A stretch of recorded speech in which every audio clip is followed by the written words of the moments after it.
En el mundo hay cerca de medio millón de personas afectadas por hemofilia, enfermedad que es casi exclusiva de los varones. Pero, ¿qué es la hemofilia? La hemofilia es la más frecuente enfermedad hereditaria de la coagulación de la sangre. Conocida desde la antigüedad, hay referencias a ella en el Talmud y en la Biblia. Se debe a la carencia de algunas proteínas de la sangre necesarias para la coagulación.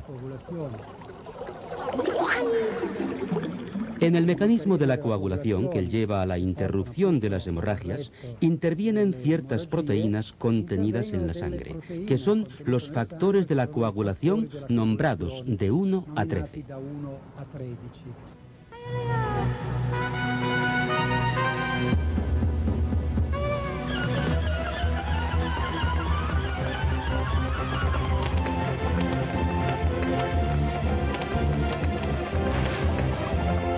La carencia de estos factores de coagulación es la causa de la hemofilia.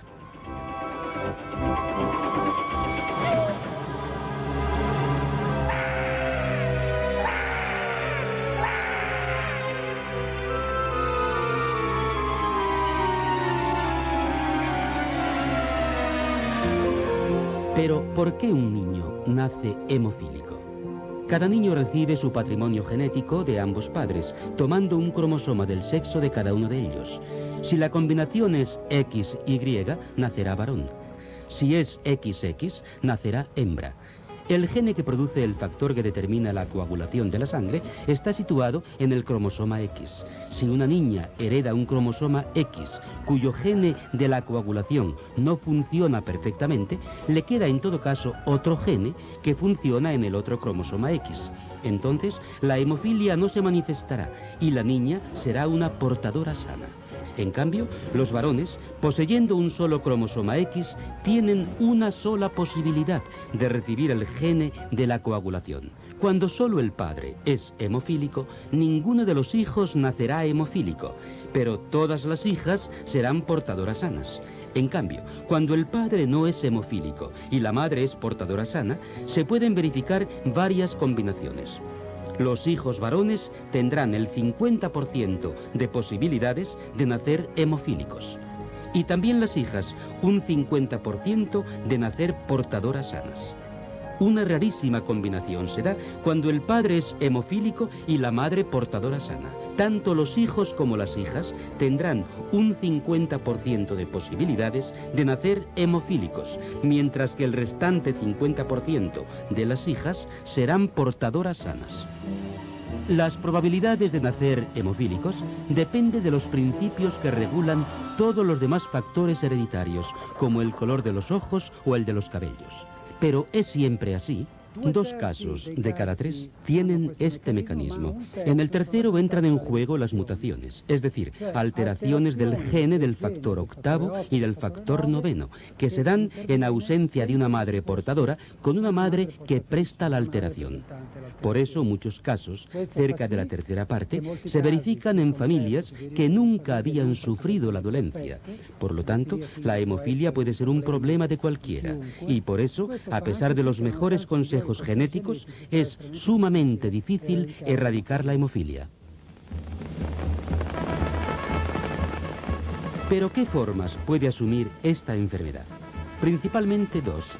Cuando de los 13 factores de la sangre necesarios a la coagulación falta el factor octavo, tenemos una hemofilia de tipo A.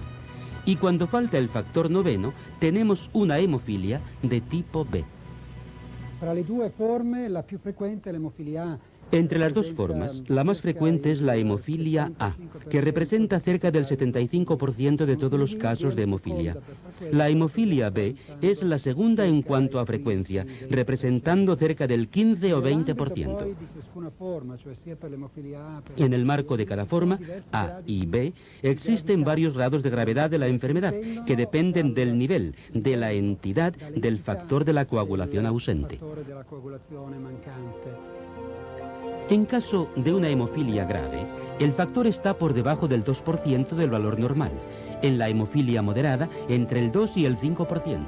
En la leve, entre el 5 y el 25%.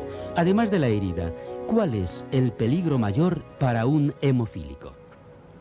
El problema está en las hemorragias internas y especialmente en las hemorragias en los músculos y en las articulaciones. Las hemorragias en los músculos se llaman hematomas, las hemorragias en las articulaciones, hemártrios.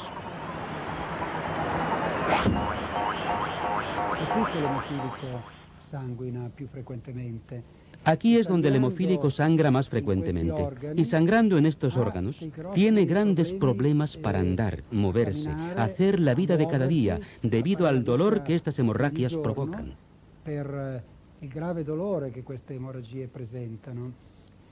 Además, repitiéndose, comportan problemas de invalidez, que figuran entre los problemas del hemofílico. Un hormigueo, una dolorosa hinchazón y enrojecimiento son las señales que el organismo nos da para avisarnos de la presencia de un hemártrio. ¿Qué ocurre en la articulación cuando se verifica un hemártrio? Cuando espontáneamente o a raíz de un trauma, la membrana sinovial que reviste todas nuestras articulaciones es objeto de una hemorragia, la sangre, al no poder salir, se queda en la articulación, comprometiendo gravemente su funcionamiento. Las articulaciones reiteradamente afectadas por estas hemorragias se llaman articulaciones blanco. ¿Cuál es el remedio indispensable para hacer frente a las hemorragias? La base de la terapia de la hemofilia es lo que llamamos terapia sustitutiva. Consiste en reemplazar, en dar al paciente el factor que le falta.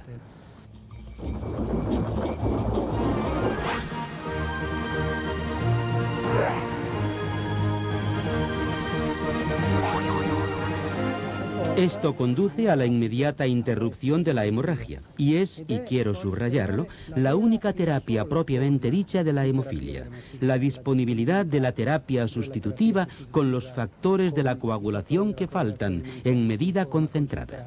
La eficacia del factor que falta tiene una duración limitada que cambia según el tipo de factor suministrado y oscila entre 12 y 24 horas. Mas, ¿en qué consiste exactamente la terapia contra la hemofilia?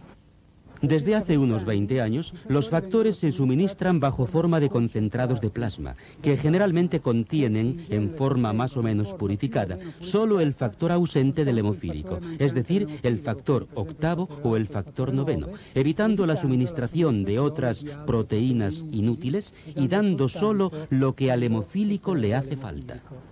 Hasta hace algunos años, el hemofílico, incluso para el tratamiento de las más sencillas hemorragias, tenía que ir al hospital.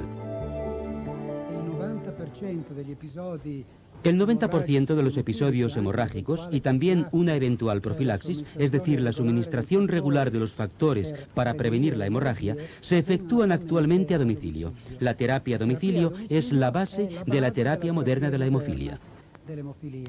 La terapia a domicilio prevé un adiestramiento del sujeto hemofílico de 10 años para arriba o de sus familiares en un centro de hemofilia. Un especial training pondrá al hemofílico en condiciones de reconocer sus síntomas y le ofrecerá la idoneidad a la terapia domiciliar y a la autoinfusión. Es evidente que la terapia a domicilio del hemofílico ha liberado a estos pacientes de la esclavitud de tener que ir constantemente al hospital y ha hecho de ellos personas libres y autónomas. ¿Qué debe llevar siempre consigo un hemofílico para ser autosuficiente? Basta un pequeño socorro de urgencia que contenga sobre todo concentrados del factor ausente o la demopresin en caso de hemofilia leve, a conservar a una temperatura en torno a los 4 grados, las jeringuillas, algodón, alcohol y un lazo hemostático. Para evitar el dolor, los hemofílicos recurren a menudo a medicamentos. Ante todo, hay que evitar los productos que produzcan hábito. También hay que evitar los que, como la aspirina, interfieren con el mecanismo de la coagulación y facilitan las hemorragias. Además, el hemofílico debe evitar las inyecciones intramusculares porque provocan hematomas y debe recurrir a antibióticos capaces de mantener la fiebre por debajo de los 38 grados. Además de estas pequeñas pero importantes precauciones, ¿cómo puede un hemofílico hacer frente a las consecuencias de las hemorragias?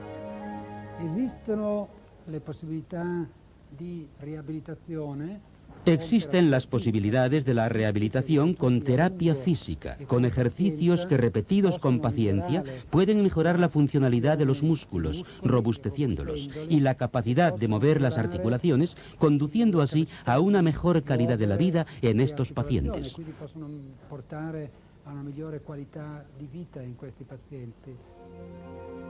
Estos ejercicios hay que repetirlos constantemente para obtener buenos resultados. Una alternativa de la terapia física y de los ejercicios puede ser el deporte, y la natación es sin duda alguna el deporte ideal para el hemofílico. Otros deportes aconsejados son, por ejemplo, el ciclismo, la carrera, el tenis, todos los deportes que no prevén un contacto directo con el adversario, como el fútbol, el rugby y el baloncesto. En la vida de cada día, un hemofílico debe, pues, ser seguido constantemente. ¿A quién puede dirigirse? Base del moderno tratamiento de la hemofilia es el centro de hemofilia, donde el paciente es diagnosticado, encuadrado y donde se le dan indicaciones para su tratamiento, a donde se dirige cuando se producen episodios graves y donde, por ejemplo, se organiza la rehabilitación. Para una asistencia puntual y correcta, cada país debería prever un centro de hemofilia cada 150 hemofílicos. En el sustancial mejoramiento de la calidad de la vida del hemofílico existen dos tipos de problemas que se abordan con mucha atención. Son las posibles infecciones y la aparición de los inhibidores. Las infecciones están relacionadas con el suministro de concentrados derivados del plasma. Es pues un problema que no debería existir con el factor octavo y el factor noveno recombinante producido artificialmente. Cuando el virus del SIDA aún no se conocía, se infectaron muchos hemofílicos. Así también, muchos hemofílicos contrajeron la hepatitis. ¿Qué se ha hecho para eliminar estas problemáticas? Ante todo, una mejor selección de los donantes, ahora que conocemos la causa del SIDA y las causas de la hepatitis. Luego, el desarrollo de métodos virucidas, es decir, capaces de inactivar los virus que eventualmente hayan pasado los filtros y que estén contenidos en los concentrados.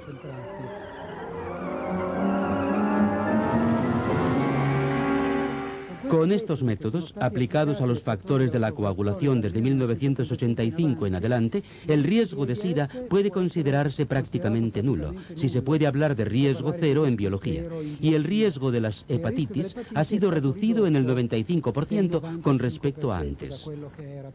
Pero hay otro terrible enemigo del hemofílico, el inhibidor. El inhibidor es un anticuerpo dirigido contra el factor ausente, ya sea el factor octavo, ya sea el noveno, que lo inactiva cuando penetra en la circulación, por lo que se pierden todas las ventajas de la terapia sustitutiva. ¿Existe una solución contra los inhibidores?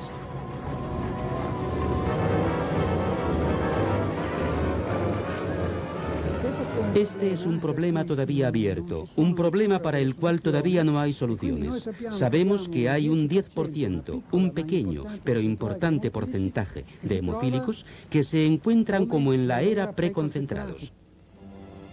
La única terapia posible en estos casos debe tener en cuenta la cantidad de inhibidores presentes en el organismo, que se pueden neutralizar con una dosis mayor del factor ausente.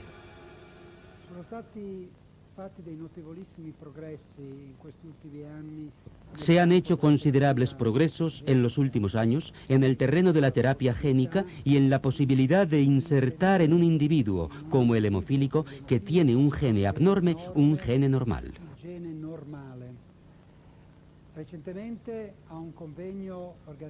Recientemente, en un congreso organizado por la Organización Mundial de la Hemofilia, uno de los mayores expertos en esta materia ha dicho que él prevé que antes de finales de siglo se podrá obtener la curación de la hemofilia mediante la terapia génica y la inserción del gene ausente.